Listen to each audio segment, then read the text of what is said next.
સુરતમાં વકીલ પુત્રને માર મારી લૂંટી લેનારની જાહેરમાં વરઘોડો કાઢી કાયદાના પાઠ ભણાવાયા। સુરતના રાંદેર રોડ ખાતે રહેતા અને ડિસ્ટ્રિક્ટ કોર્ટમાં સરકારી વકીલ તરીકે ફરજ બજાવનાર મેહુલ દેસાઈના પુત્ર પૃથ્વીરાજ પિતા માટે દવા લેવા માટે નીકળ્યો હતો। તે દરમિયાન રામનગરની તરફ આવેલા ભિક્ષુક ગૃહ પાસે કેટલાક અસામાજિક તત્વોએ કાર આંતરીને પૃથ્વીરાજને બહાર કાઢી માર મારી હાફ પેન્ટ પર ફાડી નાખી હતી।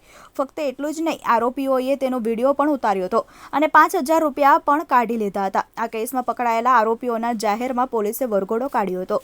ઘટના બાદ જ્યારે પૃથ્વીરાજ કારમાં બેસી રહ્યો હતો ત્યારે આરોપીએ કહ્યું કે લાવ કારને સળગાવી દઈએ અને આને મારી નાખીએ। આ ઘટનાની જાણ થતાં જ સરકારી વકીલ પુત્ર સાથે રાંદેર પોલીસ મથકમાં ફરિયાદ દાખલ કરવા પહોંચ્યા હતા। પોલીસે ફરિયાદ મોડેથી દાખલ કરી હતી, જેને લઈને પણ વકીલ મંડળમાં નારાજગી હતી। આ દરમિયાન પોલીસકર્મીએ જ સરકારી વકીલને કહ્યું હતું કે આ લોકો બહુ માથાભારે છે, તમે ફરિયાદ કરશો તો ભારે પડશે।